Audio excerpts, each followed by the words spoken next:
So I have played over 100 hours of Warcraft 3 for Grubby's Streamer Invitational. And I wanted to give my thoughts as a former StarCraft 1 Pro and StarCraft 1 and 2 commentator, and just like a fan of RTS, but always someone who felt kind of on the outside of Warcraft 3. I've always had a lot of respect for the game, but never really understood it. I mean, I knew that there were levels, I knew there was creeping, and I knew it was very micro-intensive, but I thought you guys might be curious how I felt about the game. And so I wanted to talk a little bit about it. So, quick background here. I'm going to have this video playing. This is on Grubby's channel, by the way. It's called Legendary. Is this the best game of the year? WC3-Grubby. So check it out.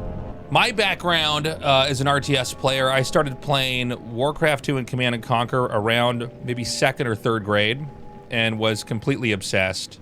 I played a ton of other RTS games that are maybe not worth mentioning. They were kind of one-offs. RTS games were pretty popular back then. It was mostly point and click, as well as, like, and when I say point and click, I mean point and click adventure games as well as RTS games. And then Brood War came out, and I was totally hooked. I played on LANs at some of my friends' house. There was like a small PC cafe in Kansas City I would go to sometimes, maybe like 4 or 5 times.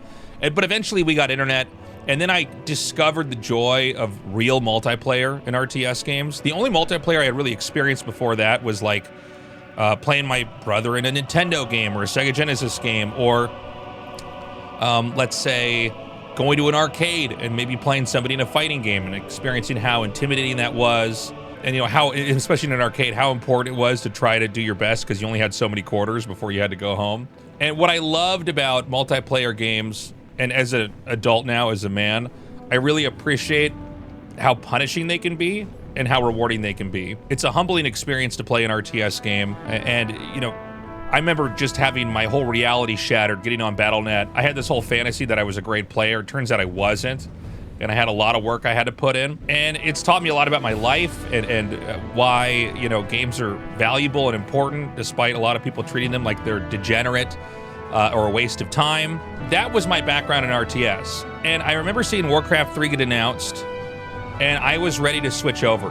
I kind of thought, okay, this is the next iteration in what I guess I would call now my career. At the time, I thought as a competitive player, an aspiring pro. The first day the game came out, my brother and me, we went down. I think it was called EB Games back then, but basically like a GameSpot or whatever you want to call it. We got the game, we brought it home. I didn't even play the campaign, just so you guys know how hardcore I was. I was ready to just dive into it. I think like a lot of people that want to be competitive, especially like in a multiplayer game, you just want to dive in almost like you're going to get a head start from everybody. Honestly, maybe that was a mistake for me because I think I didn't give me the time to play the campaign, and the campaign in some ways sort of sets your expectations for what the game is. And that is that it is a hybrid and a very special game that, there was nothing like this that was made before, and there weren't really many games or maybe any games that were made like it after. It really is the culmination at the time of all. Did I play the StarCraft 1 campaign, chat? Yes, I did. But I didn't have internet back then. You got to remember, this was like, I got internet like a few months after StarCraft 1 came out, and then it was like all multiplayer, right? Warcraft 3 really was maybe the most special game that Blizzard's ever made, in that they took all their RTS knowledge. And remember that while they were making Warcraft 2 and StarCraft, they were also making Diablo. And now that I've, had the fortune of being able to meet the people at Blizzard, I realize they're really into Dungeons and Dragons and board games and card games. So Warcraft 3 in a lot of ways was kind of this merger of all other games put together in one. RPGs and RTSs. And so these are the misconceptions I had when I came into Warcraft 3. And also these are the misconceptions that a lot of people, StarCraft 1, StarCraft 2, and other RTS games have about Warcraft 3, in case you're like a real fan of the game. And, I feel like Warcraft 3 has gotten a bad rap. And I especially appreciate that after training for this big tournament. So, the misconceptions. A, that the game is slow. If you're not watching from first-person perspective like we're looking at in this game, the game can look slow, right? It doesn't seem like there's that many units on the board. It at times seems like they're both playing against armies of computers, which they are. But when you actually sit down and play a game, you have to be going crazy fast. Every move on the map counts. And so, from a StarCraft perspective, I just thought, Brood War was a faster game, a more intense game, and I didn't really appreciate that. Number 2 misconception is that the engine is weird and bad. And it is literally the opposite of that. The engine is, you can play so perfectly and so smoothly.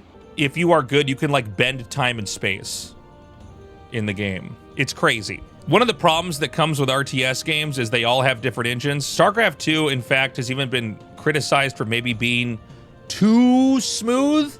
Units are too slippery. Things move too fast and in unison. But I think one of the mistakes that happens is somebody comes from one RTS engine and enters another one, and immediately it's just like putting on, a different pair of clothes that you think doesn't fit, when it's actually just the whole cut is different, the look is different.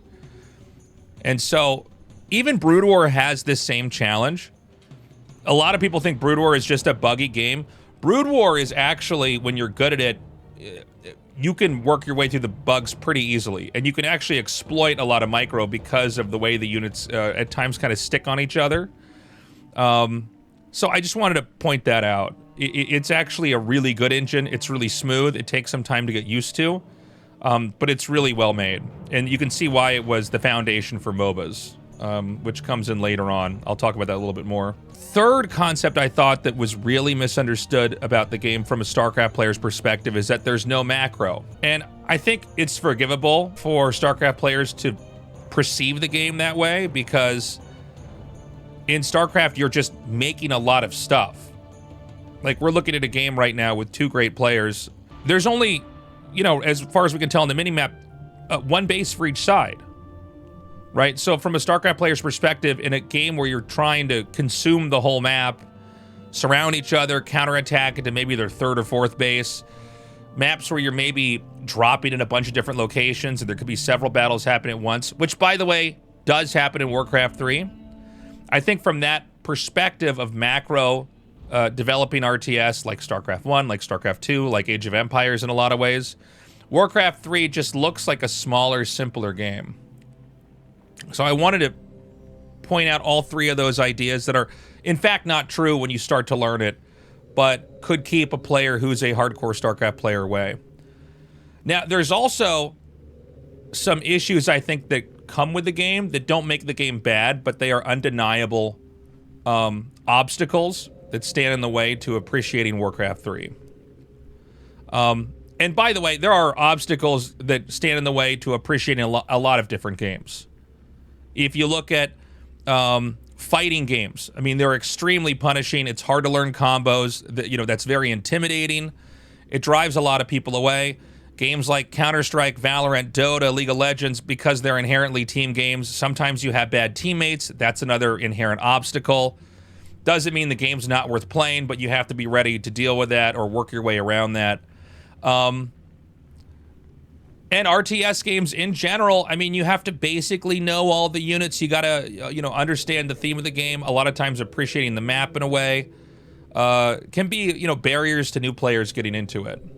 But I think these are a couple obstacles in the game that are fair and have kept a lot of players out.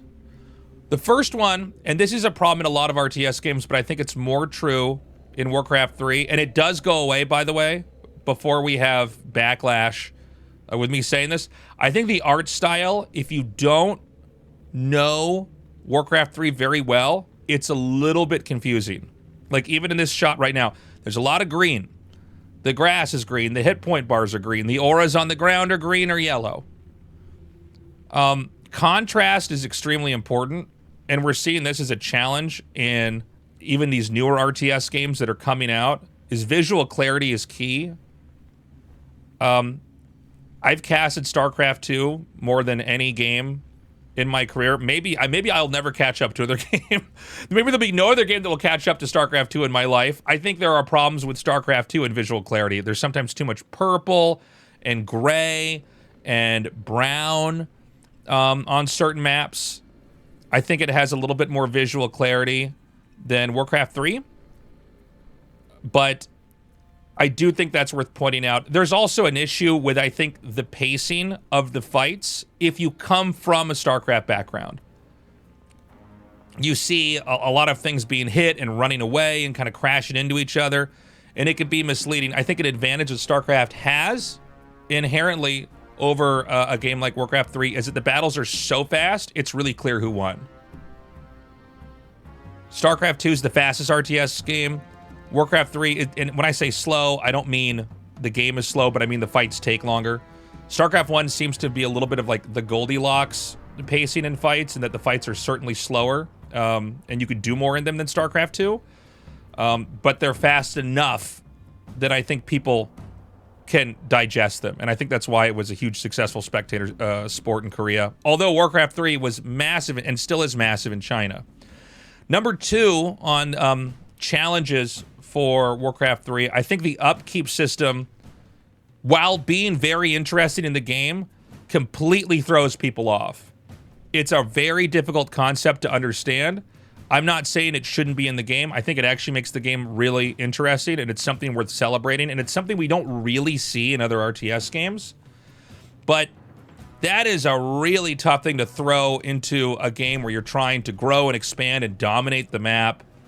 You're trying to creep. It's a confusing thing because also just the math of income isn't always obvious, right? Like, I'm so glad I had Tara coaching me because he could explain to me, all right, well, we're going to lock in at this moment. When we get 1,000 gold, we're going to dump it all into the rest of our units. We're going to do a timing push, let's say. But that's hard to just pick up on, right? Like, in my head, I'm thinking, do I want to stay on low upkeep forever? Do I want to maybe just kind of be on low upkeep for a while and then, you know, try to ride that out? You know, it's just not obvious. So I think that's an inherent challenge. I think it's one of the things that makes Warcraft 3 a beautiful game. But in a game where you already had creeps, you already had items, and you have like units with so many different abilities, some can be auto-casted, others have to be manually done. It is a lot. And then I think the third problem, and again, it is both a benefit and a curse, and this kind of what I was just talking about earlier, I think segues into this point, is decision chaos. You're just having to make more decisions in a Warcraft 3 game, which I think makes for more interesting games. But I think it's also harder to kind of step into as a player. Is like, any game that's going to have creeps, it's like, well, do I want to creep? Do I want to expand? What items do I need? What hero do I need? And so the game is set with a very challenging board to start out on. I wasn't even sure when Grubby invited me to this invitational if I was going to be able to do it. I'm working out my marriage visa, which I think I'm going to be getting in a week or two here, because I just married my Korean girlfriend, now wife. So I was taking care of like a ton of paperwork, and just it was like a lot. It was like very overwhelming, a little bit stressful, going in and out of the immigration office. And then I'm sure some of you guys saw I'm actually I just launched a StarCraft 2 tournament because StarCraft 2 is in a terrible spot called the RSL. We have a Patreon for that, by the way, patreon.com/ReviveSC2. And so I'm basically working with a production company to build out a studio here in Seoul so we can do live matches, and that's been exciting. If you want to join that, feel free. It would mean a lot to me. But so I had these two big things going on, and then Grubby invited me to this tournament, and I was kind of like, oh man, I don't know if I have time for this. I'm not even going to be streaming as much as I normally would. My wife convinced me to do it, and I thought, yeah, you're right. And I was kind of waiting for an excuse to learn Warcraft 3. I've been sort of waiting for this my whole life. When I stopped playing a few months after the game came out and went back to Brood War when I was a kid, I was like maybe a sophomore in high school. I stopped playing because I didn't understand the beauty of the game. And then I would go to this website called Gosu Gamers. In my computer classes, when I was in high school, we had like internet in our classes, and I would take some coding classes, but really all I was doing was watching esports news online. I was impressed to see that Warcraft 3 had a huge following. A lot of people were playing it, and I kind of thought, man, this is just a crazy. I thought everybody was going to stick with StarCraft 1, but people instead also were playing Warcraft 3, and people are still playing Warcraft 3 to this day. So I'm so grateful Grubby invited me to this big tournament. I'm really honored to play in it. And honestly, I think I'll be playing Warcraft 3 off and on for the rest of my life because of it. If you haven't tried it, I would recommend it. The community guides online are great. The people in stream chat are good. I do think the Warcraft community occasionally talks way too much in shorthand when trying to help you, by the way. Where I'm like, I don't know all these abbreviations. Like, you got to speak to me like I'm a child right now. But yeah, it's a good game. And, you know, over the past maybe 2 or 3 years, I've started to appreciate a lot more RTS games. I think what happens when you really get into one RTS game is you go to the next one and you just see how it's different and you think, I'm going to have to unlearn all the stuff I already knew. Or I'm so used to expanding in a game like StarCraft. Why would I go to Warcraft 3? Or if you're from Warcraft 3, you might think, I'm so used to creeping and microing big fights. Why would I want to go, play Hungry Hippos where I try to gobble up the whole map like a game in StarCraft, right? But it's definitely worth it. I also wanted to point out, like, just kind of going big picture here with Warcraft, it is probably, while being maybe the most special game that Blizzard made, because it had such a huge impact and has in some ways been neglected shortly after its birth by Blizzard.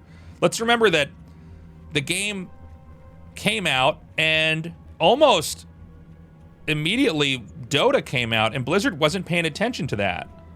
I think Warcraft 3 came out and then World of Warcraft came out after that, and that became the huge cash cow, and Blizzard basically neglected the game. Despite it being so important and so huge. And Blizzard, look, we're almost in the wrong timeline, because if Blizzard had been paying attention, they would have been running Dota, and League, Riot Games wouldn't exist, so they wouldn't have that competitor.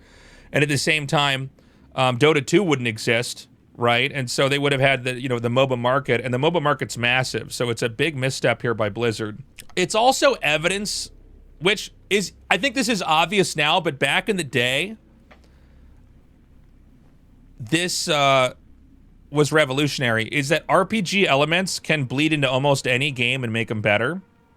I mean, Elden Ring and the Souls-like games are great because they took challenging, action elements and exploratory elements, but really built in great hardcore RPG features. Warcraft 3 did that with an RTS, and I think if they had marketed that maybe a little bit better, it would have been better received. But it is no doubt like a really special game. It's really important in gaming history.